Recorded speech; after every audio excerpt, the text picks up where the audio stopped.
Good afternoon and welcome to this session where we discuss crisis communication and how it can be used for boosting effective service delivery and for saving lives. My name is Esa Salminen. I'm a freelance journalist from Finland and I will be moderating this discussion. This session is organized by the Finnish Red Cross. We will have a panel of 4 speakers and you can use the Slido chat to post us questions, and we will post them to our speakers, either after they have intervened or in the end where we have reserved a 15-minute Q&A. One of our speakers, Mr. Tijani, will be speaking in French, and unfortunately this platform does not allow for simultaneous translation, so we have one of our panelists serving as an interpreter. So Mr. Tijani will be translated into English after he has spoken. We will be talking this afternoon of crisis communication as part of the Safer Access Framework. The Safer Access Framework, or SAF, is an initiative developed by the Red Cross Red Crescent movement, and it deals with challenges related to perception, acceptance, security, and access in the humanitarian landscape. The framework is a set of 8 interlinked elements designed to increase the acceptance and security of the humanitarian actors and to increase access to people and communities in need. It is a toolset used by national societies of the Red Cross Red Crescent movement all over the world. The framework was developed because conflicts and situations of violence are becoming more complex and more protracted, and the access and safety of humanitarian work can be compromised, as we all sadly know. Crisis communication is one of the tools that can be used to boost effectiveness and efficiency of humanitarian assistance. Communication, knowledge, acceptance, and deep understanding of history, as well as political and social dynamics of the places where we work, are key to predicting the crisis and to ensuring safe and impartial humanitarian assistance throughout crisis. This is particularly important in areas of compounding and complex disasters and risks, where securing and maintaining safe access is essential. We will discuss this now in more detail with 4 different experts. You can see their separate bios within this system, but briefly I can introduce them.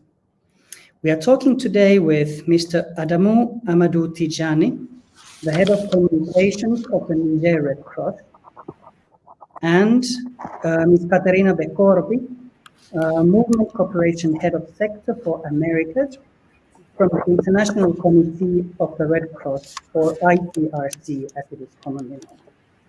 We also have Mr. Dries Goemin, Head of Region for West and Francophone Africa from the Finnish Red Cross. And finally, Ms. Riikka Mikkola, Senior Advisor of Humanitarian Assistance and Policy from the Ministry of Foreign Affairs. We were supposed to have Ms. Dominique representing ICRC, but she was called for a mission on a short notice. But we are happy to have Ms. Bekorbi, who will cover her nicely as a former global SAF advisor. But let's start first with Mr. Tijani. So let's go to Niger. Mr. Tijani, you have worked with the Niger Red Cross Society for 16 years, and you are a specialist in community engagement and accountability, as well as humanitarian communication. Can you tell us more of the work of Niger Red Cross and how its work is affected by crisis and conflict? Thank you very much. Merci bien. Je vais parler français. Effectivement, je travaille avec la Croix-Rouge nigérienne depuis 16 ans, mais j'aimerais d'abord présenter un peu le Niger parce que souvent, on fait la confusion entre le Niger et le Nigeria. Le Niger est un vaste pays sahélo-saharien qui a à peu près 23 millions d'habitants et 1 267 000 km². Alors, le Niger connaît en tout cas beaucoup de défis humanitaires notamment les défis liés surtout à l'insécurité transfrontalière. Parce que le Niger est un pays qui est au cœur de l'Afrique de l'Ouest, mais qui subit beaucoup de menaces venant de plusieurs pays, en tout cas limitrophes, qui sont en proie à des conflits ou à des troubles sécuritaires que nous-mêmes, en tant que pays, en tout cas, on n'est pas à l'abri. Alors, la Croix-Rouge nigérienne, pour revenir à la Croix-Rouge, à la Société nationale, la Croix-Rouge nigérienne, en tout cas, est une société nationale qui a aujourd'hui 59 ans d'existence. C'est le plus vaste les réseaux, en tout cas humanitaires, ou du moins acteurs humanitaires au Niger, mais également la plus vieille organisation en tant qu'organisation humanitaire. La Croix-Rouge nigérienne est présente dans les 8 régions que compte le pays, également dans les 103 départements et communes sur les 74. Donc la Croix-Rouge couvre l'ensemble du territoire national en termes de couverture, en termes de présence physique, etc., etc. Alors la Croix-Rouge tire surtout sa force par le vaste réseau de ses volontaires qui sont aujourd'hui plus de 10 000 sur l'ensemble du territoire. Mais elle tire aussi sa force grâce à son expertise dans le cadre des différents domaines de travail dans lesquels, en tout cas, elle évolue jusqu'à aujourd'hui. Alors, la Croix-Rouge intervient dans différents domaines tels que les premiers secours. La Croix-Rouge intervient dans le cadre de la protection, notamment le rétablissement des liens familiaux, la violence basée sur les genres, la politique genre et inclusion, etc., etc. La Croix-Rouge travaille également dans le cadre des premiers secours psychologiques, la migration, le volontariat, le développement organisationnel, le cash transfert, la gestion des risques et catastrophes, la communication, la sécurité alimentaire et les moyens d'existence, la logistique, les finances, la santé, les ressources humaines et l'éducation. Donc, voilà en résumé les différents domaines d'intervention de la Croix-Rouge et le cadre dans lequel la Croix-Rouge nigérienne évolue, surtout dans le cadre de ce changement climatique qui est un défi majeur à l'heure actuelle et surtout le problème sécuritaire. Donc voilà en ce qui concerne le cadre dans lequel évolue aujourd'hui la Croix-Rouge nigérienne.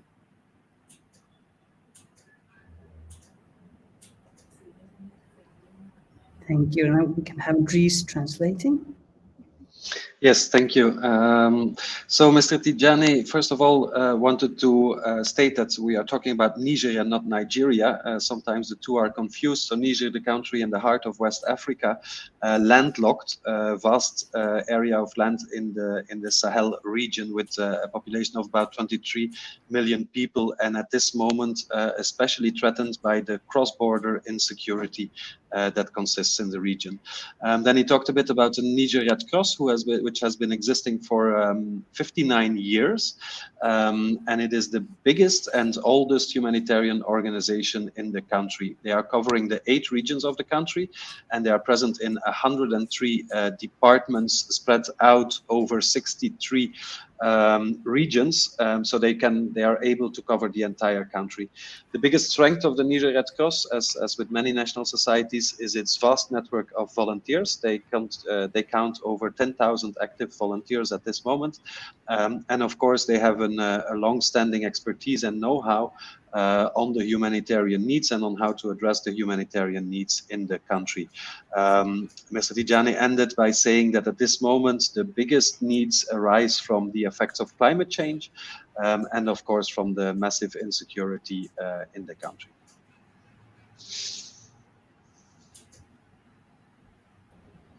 Yes, merci beaucoup. Thank you very much, Mr. Tijani. Could you then elaborate a bit, how does your work relate to the Safer Access Framework? Merci bien, Monsieur Eza. C'est vrai, la Croix-Rouge nigérienne travaille dans un contexte particulièrement difficile. Et ce travail-là se rapporte surtout au cadre accès plus sûr. Parce qu'aujourd'hui, bien que jouissant d'une certaine stabilité sur le plan sécuritaire, la Croix-Rouge, quand même, le Niger, ou du moins, est entouré par des foyers de tension par rapport au conflit.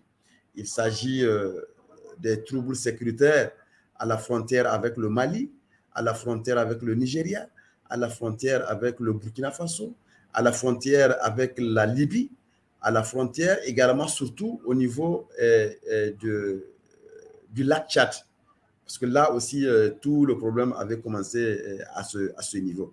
Donc, comme vous le voyez, c'est dans un contexte particulièrement difficile que nous travaillons. Et du coup, l'espace humanitaire se réduit de plus en plus du fait que ce conflit-là s'étend un peu partout au niveau des pays limitrophes qui entourent le Niger. Et cela ne va pas sans conséquence parce que les volontaires qui sont au niveau des communes travaillent dans ces zones d'insécurité, souvent au péril même de leur vie. Donc, vous comprenez maintenant la complexité du milieu dans lequel, en tout cas, évolue la Croix-Rouge nigérienne. Bien, maintenant, afin que nous puissions mieux gérer les risques en matière de sécurité dans ce contexte-là, et surtout au niveau de nos opérations quotidiennes, donc la Croix-Rouge s'est fortement investie dans le cadre Accès Plus Sûr. Et comme vous le savez, le cadre Accès Plus Sûr est un ensemble de mesures de sécurité qui permettent aux volontaires et au personnel de la Croix-Rouge de minimiser les risques sur le terrain. C'est vrai, le risque zéro n'existe pas, mais nous avons quand même arrivé à élaborer un manuel qu'on appelle Accès Plus Sûr, les mesures de sécurité de la Croix-Rouge nigérienne, et qui concerne d'ailleurs l'ensemble des acteurs de mouvement qui interviennent ici au Niger. Donc, ce manuel quand même nous a permis de recenser toutes les formes de menaces, toutes les formes, en tout cas, de mesures de sécurité qu'on peut élaborer et mettre à la disposition de nos volontaires et personnels dans le cadre de leur activité terrain. Et nous avons, après l'élaboration de ce manuel, nous avons organisé dans les 8 régions, nous avons organisé des ateliers pour familiariser l'ensemble des volontaires et des cadres de la Croix-Rouge sur l'accès plus sûr. Comment se comporter, comment prendre la parole, comment communiquer dans les zones de conflit, comment se comporter face aux checkpoints de l'armée, etc., etc. Et cette stratégie nous a surtout permis de promouvoir et de soutenir nos structures locales à se préparer en conséquence pour faire face à d'éventuelles menaces et surtout à d'éventuelles insécurités dans les zones d'insécurité de plus en plus, en tout cas, croissant ici au Niger. Il devient donc impérieux pour nous de travailler au renforcement et à l'amélioration de la sécurité des équipes Croix-Rouge à travers tous les moyens possibles, parmi lesquels la communication. Car aujourd'hui, comme vous le savez, la communication est devenue un maillon important de la sécurité qu'il faille que, en tout cas, tous les volontaires soient familiarisés à ces modules de communication. Alors, il s'agit également de travailler pour nous dans les zones les plus dangereuses et les zones les plus difficiles sur l'ensemble en tout cas, du pays. Donc, c'est pour cela que nous avons fait appel au CICR et à la Croix-Rouge finlandaise pour nous aider à former davantage les volontaires et le personnel sur, en tout cas, l'accès plus sûr sur la communication de crise et surtout dans le cadre de la mitigation des risques, parce que les volontaires sont quand même appelés à aller sur le terrain. Cela va nous permettre également de sécuriser nos opérations pour assister davantage les populations vulnérables. Parce que tant qu'il n'y a pas de sécurité, les volontaires ne seront pas aptes à travailler dans ces zones de conflit et pouvoir aider les populations qui sont victimes de ces conflits, souvent au péril même de leur vie, puisqu'il y a des zones où aucune organisation humanitaire ne travaille. Souvent, l'État est même absent dans ces zones, mais la Croix-Rouge reste, puisque les volontaires communautaires sont issus des communautés. Alors, pour pouvoir avoir accès à ces communautés, pour pouvoir avoir une certaine perception de ce que fait la Croix-Rouge, il faut beaucoup communiquer. Et il faut communiquer surtout en période de conflit pour que les communautés puissent nous percevoir positivement, pour que nos messages puissent passer auprès des populations vulnérables auxquelles nous sommes censés apporter assistance et aide. Donc, c'est dans ce cadre qu'en 2021, avec l'appui du CICR de la Croix-Rouge finlandaise, je le disais tantôt, nous avons formé une soixantaine de volontaires sur la communication de crise. Comment communiquer, comment désigner un porte-parole, comment désigner un chef d'équipe, comment se comporter face à des hommes armés. Donc tout cela, pendant en tout cas plusieurs jours, nous avons familiarisé ces volontaires et cadres de la Croix-Rouge nigérienne sur la communication de crise. Il y a des défis, certes, qu'il faut continuer à relever. Le défi, c'est de renforcer les capacités de ces structures locales-là pour que, en tout cas, les volontaires et cadres puissent se l'approprier. Je parle bien sûr de la communication de crise, pour qu'ils puissent transmettre le message de la Croix-Rouge jusqu'au fin fond du pays, et surtout pour que le cadre Accès Plus Sûr puisse aider aux volontaires à respecter les mesures de sécurité une fois sur le terrain.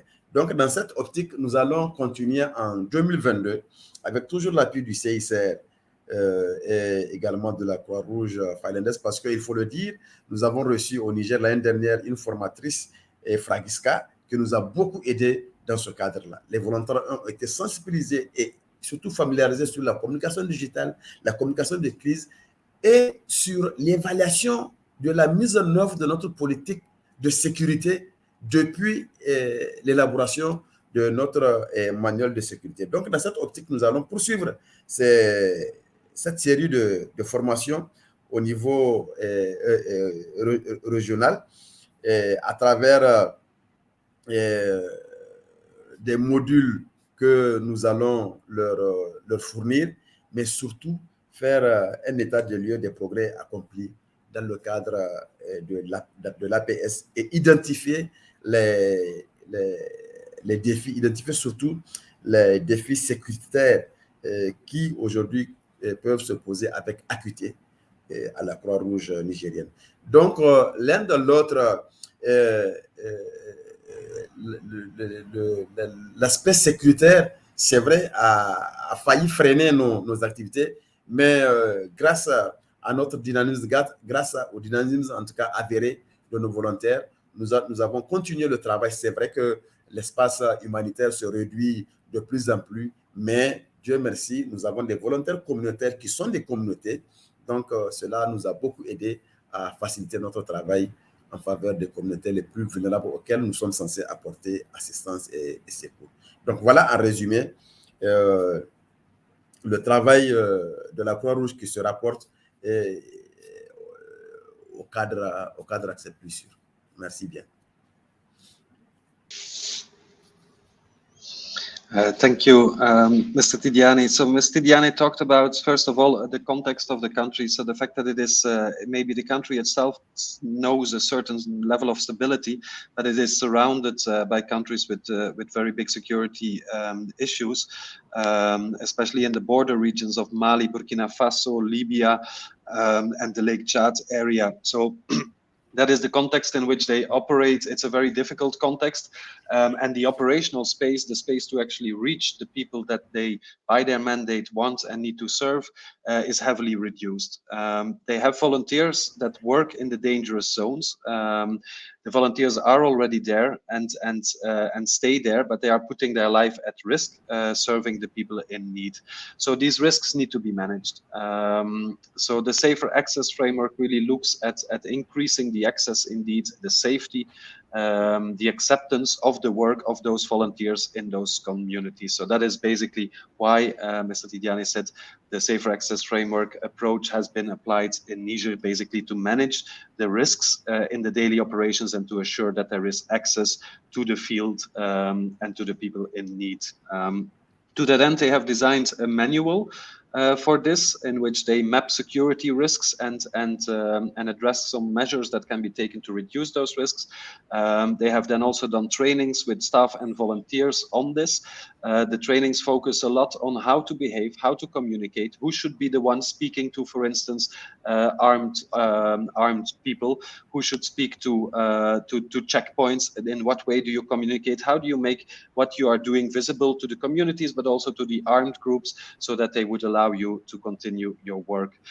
So for the Niger Red Cross, the most important point is that this is about helping the local structures up to the last mile, up to the level where the assistance is actually delivered.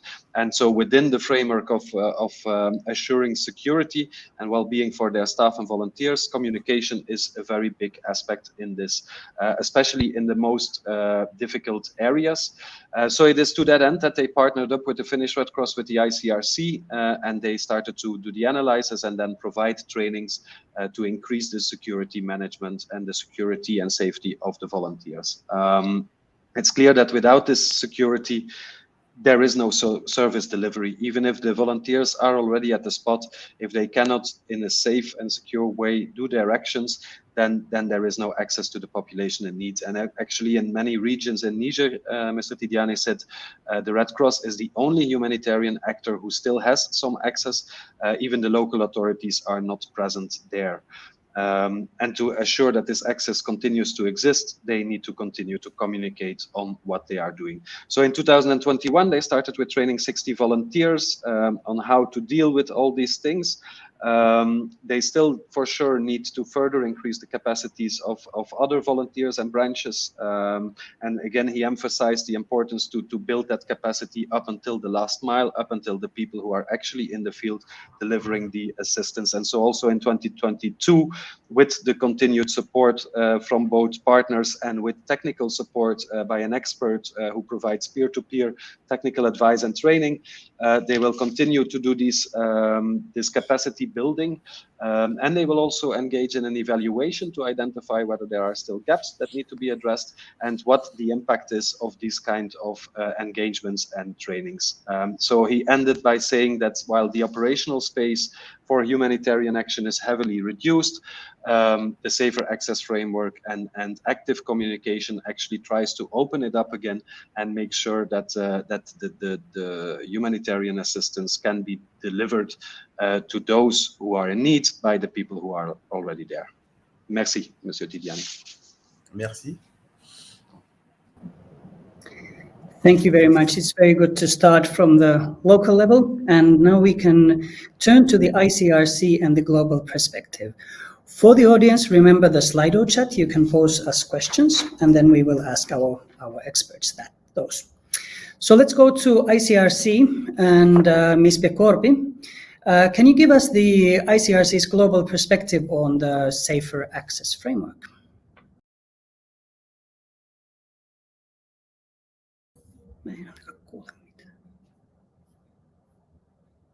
I'm sorry, at least I can't hear you.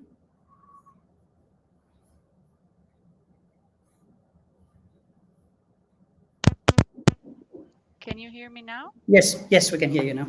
Okay, so I was saying that first and foremost, as we have heard from Mr. Tidiane, it's important to acknowledge that behind the power of the Red Cross, the Red Crescent, the Red Crystal emblems, there are volunteers, and that the worldwide response that our movement can put in practice is largely made possible by the devotion and the courage of these national societies, staff and volunteers, who, as Mr. Tidiane has said, mostly belong to the communities where we are present and whose lives and security may be compromised during the operations, especially when working in sensitive and insecure context. So with that in mind, The support through the Safer Access Framework is ICRC contribution to national societies development in close collaboration, of course, with other movement partners, namely the International Federation of the Red Cross and Red Crescent National Societies and the sister partner national societies. The Safer Access Framework, which is applicable to all national societies and in any type of situations really, contains a set of actions and measures, as Mr. Tijani well exemplified, that national societies can put in place to mitigate the risks that they face or they're exposed to during their operations. And so ultimately, they can enhance the humanitarian services in their own specific context. So, by working more effectively and more safely, our international movement can extend its reach to more people and work with them to provide that help that sometimes is so desperately needed. So based in the communities with volunteers.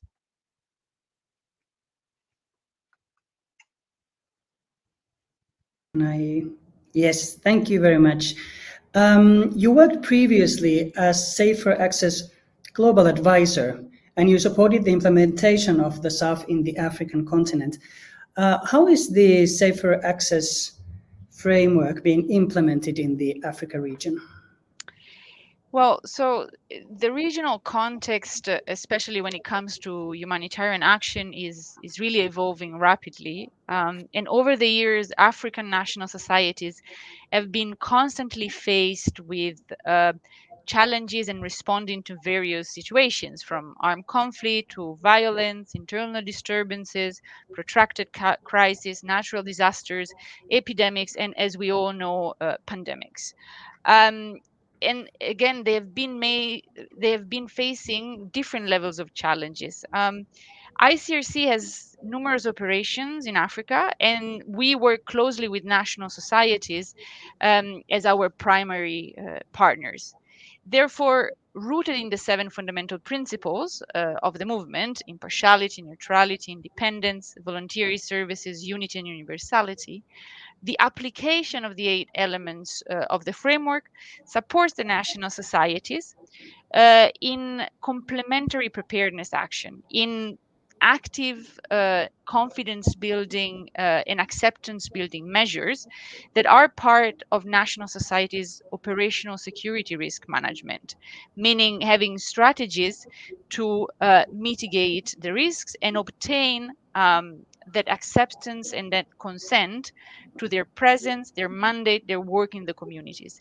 And this is even more true in an environment where acceptance is really no longer a yes or no feature or black and white, but an environment where multiple realities coexist. So at the same time, in one community, you can have parts that accept the presence of the Red Cross, Red Crescent movement. You can have parts that tolerate or even reject the presence and the activities. So the Safer Access Framework helps national societies navigating through this complexity and this spectrum of acceptance. And for example, one specific challenge in sensitive and insecure contexts today is the increase in the number of different groups, often armed, which have varying allegiances. These groups are not easily identifiable. They're frequently change in their composition, in their alliances, in locations. And so for these reasons, ICRC and movement partners join their resources and expertise to support African national societies through their development. And in that, in identifying those most relevant best actions that could help in overcoming these challenges that we have presented. The focus remains on 3 very important areas: context, needs of the affected population, and the response. And it's important to know that each African context, regardless of how it's characterized or defined, is really distinct and must be analyzed thoroughly and responded appropriately. Earlier on, I mentioned that the Safer Access Framework is fundamental to our approach to national society development. Um, NSD, National Society Development, consists in enabling principal humanitarian services by national societies, and it's articulated between strengthening capacities for operations and service delivery, so short term, and core services for when the crisis is over, for a long-term engagement. And so ensuring accountability, effectiveness, sustainability, relevance of the national societies in its activities. In Africa, from an operational and organizational point of view, trying to adopt a more holistic and sustainable approach, ICRC seeks to engage more strategically with other movement partners in Safer Access. And this is why we have this partnership with Finnish Red Cross in operational communication and Safer Access. Great, thank you. Let's get back to you in the Q&A, and we can move now closer to the national societies. We have Dries Goimin from the Finnish Red Cross. Dries, you're the head of region for Western Francophone Africa here in the Finnish Red Cross, and among other things, you oversee the cooperation with ICRC on the Safer Access Framework in Ivory Coast, Mali, Niger, and Burkina Faso, where you are presently located. We don't see your picture, incidentally, but we can probably hear your voice. Yes. So I wanted to ask, why has the Finnish Red Cross engaged in this approach, developing the different national societies all over the world? Yes. All right. Sorry about the picture. I can actually see myself on screen, but that doesn't help you a lot. And actually for me, it doesn't mean a lot either. But so I'll just be speaking. Why does the Finnish Red Cross support the Safer Access Framework? The Finnish Red Cross has a vision and a strategy on partnership, I would say, that goes beyond just working together on a resource level. Of course, it's obvious that funding, materials, technical resources are absolutely needed, and they will stay needed. But the Finnish Red Cross, like the colleague from the ICRC just explained, also looks more at a holistic approach to the organizational capacity of the national societies that it works together with. So what does the staff need? What do the volunteers need? What do the institute need to deliver effective and principled humanitarian aid?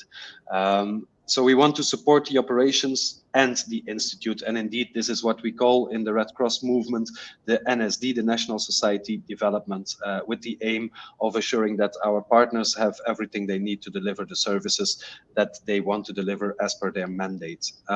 Finnish Red Cross does this in two ways. On the one hand, there's the branch development, so we invest a lot in making sure that the volunteer base is there, that they are well connected, organized, that they are trained, that they have the resources that they actually require to cover this last mile and to deliver the aid as per the needs. But on the other hand, we all know that in today's world, the complex contexts must make us go further. And if we think of a context like Niger, it is absolutely not enough to just have volunteers to be able to deliver this assistance. So we need to work on their safety and their security. We need to make sure that the volunteers are well known in the communities, that they are accepted.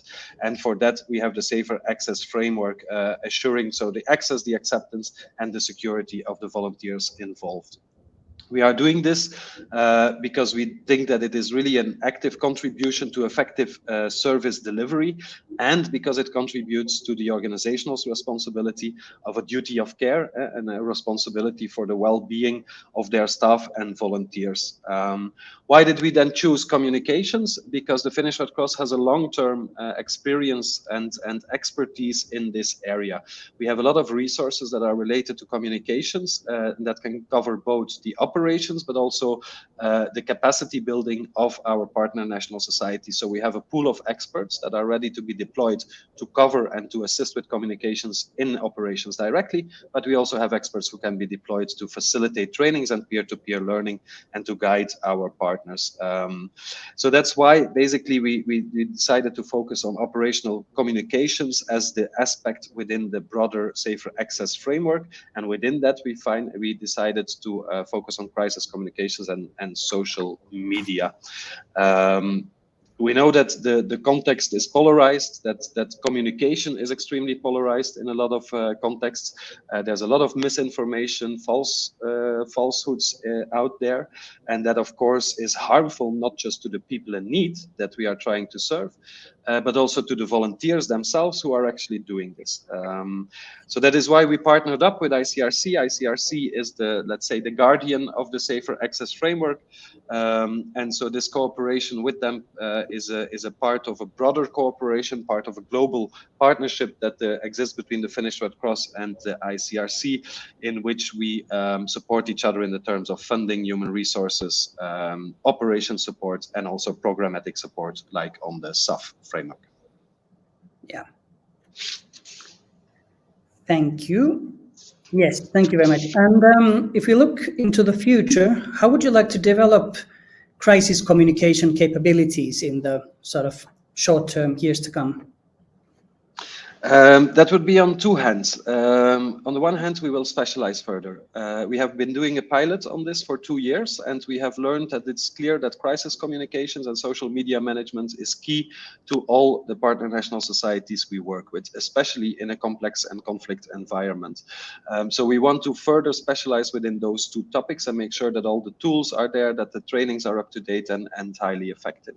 On the other hand, we also saw and notice and get the feedback from our partners that this crisis communication, this operational communication is not just relevant in conflict settings, but also, for instance, for natural disasters, for social unrest, etc. So it would also be our ambition to make sure that also the other partners have access to this kind of capacity building. So our second goal for the future would be to expand our scope, both to other national societies within Africa and in other parts of the world. And we want to further develop the approach, further build on tools, training packages, etc. We know that operational communication is a niche, but I hope that this conversation, this humanitarian talk, helps to increase the understanding for its importance to the audience, and not just the audience, but also other stakeholders and donors, because it is actually not easy to fund this kind of enabling actions. This is not direct service delivery, but it is an action that is required to actually be able to consistently do service delivery. It's still not so easy to fund. ICRC and IFN and Finnish Red Cross are committed to increase this support, to continue the support in the future. It's also part of the advocacy aim of the Finnish Red Cross to make sure that we communicate actively on the importance of this in order to be able to deliver humanitarian services. And so we will continue to do this. Luckily, this is made possible thanks to the Finnish Ministry of Foreign Affairs, who recognize the importance of these kind of enabling actions, and particularly this one, and who accepted it as a flagship Nexus program within the 4-year program that they are funding. Thank you very much. Let's also get back to you in the Q&A side. Now for the audience, remember the Slido chat. If you have any questions on these topics or the terminology, feel free to post as questions. Now that Dries mentioned Ministry for Foreign Affairs, it's a good time to hear their perspective. Riikka Mikkola is here. You have a decade of experience in the UN system, and now you work with the Ministry for Foreign Affairs here in Finland. So listening to the speakers before, how does the SAF approach fit a humanitarian donors agenda? Dries mentioned that it is not easy to get funding or to find support for crisis communication, for example. So how come you guys in the Ministry for Foreign Affairs came to see the importance of this and the Safer Access Framework? The promotion of international humanitarian law, so IHL, has been in the center of Finland's humanitarian policy for a very, very long time. And as you all know, it does not apply in all humanitarian crises. But this doesn't actually remove the fact that it is very necessary to allow safe, timely, and unhindered humanitarian access in other contexts as well. Now, if we think of the provision of humanitarian assistance, it's becoming increasingly more dangerous. There's no way around it. If we look at the most recent verified figures, they are from 2020. 484 aid workers were victims of major attacks, 117 killed, 242 wounded, and 125 kidnapped. And these numbers are not insignificant at all. Unfortunately, the data also shows that the Sahel region, which we've been discussing this afternoon, is not spared from this negative trend. But some of the countries in the region are among the most dangerous humanitarian contexts for aid workers, that is. Myself, I know from my personal experience that in the region, I've unfortunately have to witness the same. To put it bluntly, there were areas in the region where I was not allowed to go, as my appearance alone could attract sort of wrong type of attention and therefore put colleagues around me at risk. Now, safe access is cornerstones for the delivery of humanitarian assistance, and increased insecurity and heightened risks will eventually make the delivery of assistance prohibitively costly. Not only do the security measures come with a hefty price tag, but more importantly, attempts to support those in need of humanitarian assistance should not and cannot lead to further loss of life. IFRC and ICRC have both, not of course to forget the Finnish Red Cross, been our long-standing partners in the delivery of assistance, and especially ICRC's operations systematically include training sessions or briefings on IHL and other applicable norms and treaties. Focus in these is it's particularly relevant to protecting and assisting people, such as officials and employees. Now, training on IHL is not a priority in all contexts and to all audiences, but even then, the access, acceptances, safety are necessary to assure that any support can be delivered. And in the ministry, we see that SAF is, as you have heard, one of the ways to enhance acceptance and therefore increase the safety of both the providers but also the recipients of humanitarian assistance. So our financial contribution has been seen, at least within the ministry, as a sort of a logical complement to the work that we have been supporting already for years. Yeah. Thank you. Yes, thank you for this. I know that you have also worked for many years in African countries, and now today we've been looking at the Sahel region especially. What kind of challenges or drivers for humanitarian development, peace nexus you see in the region? Yeah, this is an interesting question. There has been a lot of focus on the humanitarian development peace nexus or triple nexus also in our MFA in recent years, and we are actually currently in the process of finalizing a guidance on the implementation of the nexus, and have also revised our internal processes so that we can, for example, use development funds or channel them into humanitarian assistance in a flexible manner in a context where that's relevant. And unfortunately, we've seen some of those during the past year or so. It goes without saying that the nexus is very, very relevant in the context of the Sahel. We, as in the international community, we can facilitate confidence building between the citizens and the central powers. Meanwhile, we should direct our support more concretely towards the civilian population, helping the countries to serve their people, including with the provision of basic services. Increased poverty, worsening food security situation, all of this will lead to heightened grievances that can then fuel the existing tensions and unrest. Lack of opportunities for youth, especially for young men, has its own risks as well. Now, humanitarian assistance is currently needed at a scale that is unsustainable, not only in the Sahel, but globally. And it can therefore really act merely as a band-aid and alleviate suffering, while development and peace work has the potential to mend the wound as such. Now, while we do need more coherence and greater collaboration between the different arms of the triple nexus, we do have to maintain our respect for principled humanitarian assistance and respect its neutrality and impartiality and independence.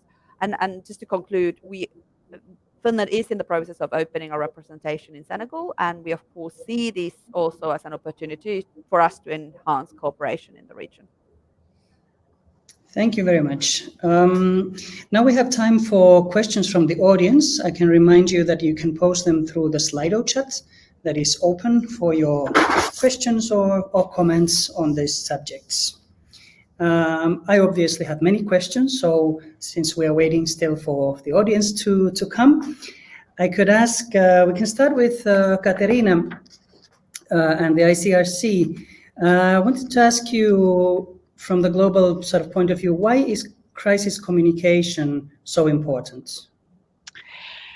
Well, I would say that crisis communication is definitely part of those tools that encourage national societies in taking ownership of the Safer Access Framework. So to ground their development in operations and activities, to develop those systems and mechanisms that enable the activities to be delivered as safely as possible, and not just stop at the high management level. By applying the Safer Access Framework elements, of which crisis communication is a specific one, national societies can really better address the realities in sensitive and insecure contexts, such as armed conflict, internal disturbances, or tensions. And while ICRC also engages in discussions with national societies' leadership and management on the commonly identified gaps, it really remains important to support all levels of the national societies in their efforts in safeguarding and in certain cases even improving their perception and acceptance by all actors, so that security and access for staff and volunteers are ensured. Crisis communication, it's a way through which national societies can increase their visibility in the communities.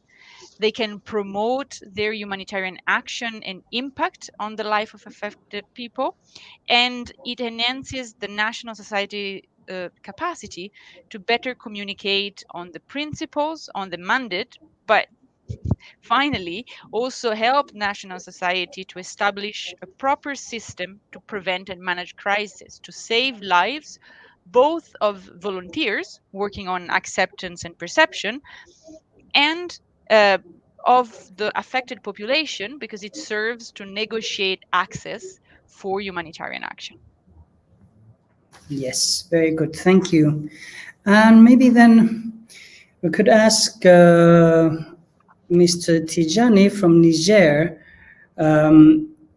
how you mentioned that you have conducted trainings and you have done these activities for some time now. Could you share some results and impacts that you can already see from the Safer Access Framework work in Niger? And then Dries can help with the translation. He's having some connection issues, but hopefully he will be back. Merci bien, Eza. Si c'est démarré. Effectivement, après la série de formations que les volontaires et le personnel de la Croix-Rouge nigérienne ont reçues, donc nous avons fait une évaluation interne au niveau des 8 régions. Parce que chaque région a un plan d'action SAF pour l'année, un plan d'action annuel SAF pour l'année. Donc, nous avons fait une évaluation pour mesurer le degré d'assimilation des mesures de sécurité et surtout comment ces volontaires-là communiquent dans les zones de conflit. Mais j'avoue honnêtement que le travail est impressionnant. Parce qu'aujourd'hui, aucune équipe Croix-Rouge ne peut sortir sans pour autant avoir à l'esprit les règles et les mesures de sécurité. Il faut d'abord réunir les gens, il faut les briefer, il faut faire une notification au CICR qui va nous dire si aujourd'hui telle zone ou telle zone est fréquentable ou si elle ne l'est pas. Si c'est fréquentable, les volontaires vont se déplacer pour aller sur le terrain avec le respect, bien sûr, des mesures de sécurité. Si la notification est négative, donc les volontaires ne sortent pas. Alors qu'avant, ça n'existait pas. Ils sortaient au péril de leur vie, à leur risque et péril. Donc, vous comprenez, c'est déjà un impact positif sur les volontaires et également sur les communautés.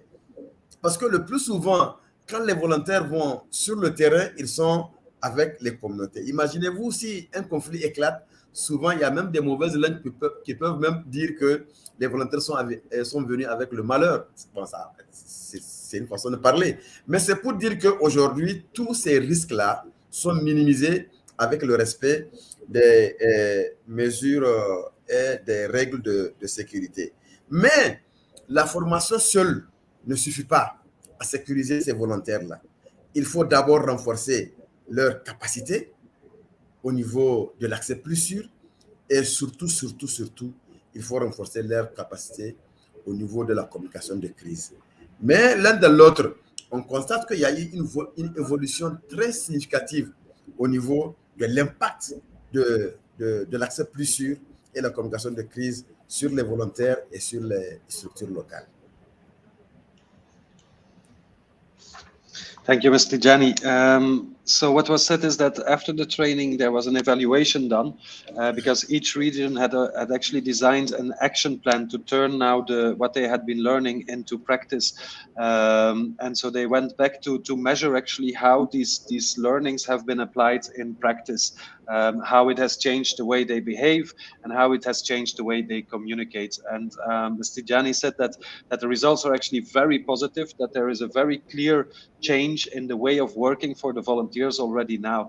Now, when they are moving out to a certain community, there would be a lot of communication beforehand with different actors that are involved. Community might be armed groups, but also with ICRC. And so they have much more certainty about the access at that very moment to that particular community before they just went. They just went and they had to discover whether it was safe or not. And of course, they put not just themselves at risk with that, but also the communities, because if there is an attack on an aid worker, the community itself is of course also harmed. And they might even go and associate aid workers with bringing news. So it is. He stressed that it is not just important for the own staff and volunteers for the Red Cross, but also for the communities to do this in all safety. Now, what still needs to happen is it's not yet enough. We need to continue to build capacity, and we need to continue to build, especially also the capacity on crisis communication. Yeah, very good. Also, other panelists, if you want to intervene, please do so. Now, I wanted to, as a journalist, I'm interested in examples. So I could ask Caterina. Now we heard examples from Niger. From the ICRC point of view, or from your experience, could you share another example, perhaps, where crisis communication has helped in service delivery of the Red Cross's work? Yes, I think like from across different regions and countries. I mean, I can have examples in the region I'm following now in the Americas, for example, Ecuador or Chile, or in other countries like Indonesia, for example, or even Georgia, Tajikistan, where situations of internal disturbances have appeared and national societies have been called to answer. The whole crisis communication was instrumental to work on their acceptance, and especially through a work on social media, because we know that in today's world, like social medias are really a fast way to spread both news that are not reliable, but also key messages. And so knowing how to pass messages on crisis communication on those means has really helped national societies to negotiate that humanitarian access that they needed to support the populations. And these even more so because at the beginning, for example, there was one national society in the Americas that had their ambulances stoned. Like the population threw stones at it, and then they had to suspend their service for a while. But then they passed key messages and then engaged with those communities that they weren't used to work with, and managed to resume the service. And at the end of the operations, their perception had been restored as positive. So it's really key. Great. Good to hear. And maybe as a follow-up, Dries mentioned earlier that Safer Access Framework could be applied to other humanitarian actors, and it would be nice if other actors sort of took part in this work. Would the Safer Access Framework be applicable to conflicts and situations of war between states as well? I mean, yes, the Safer Access Framework as such is applicable to really all type of situations. The cornerstone is the analysis of the context, the risks, and the needs.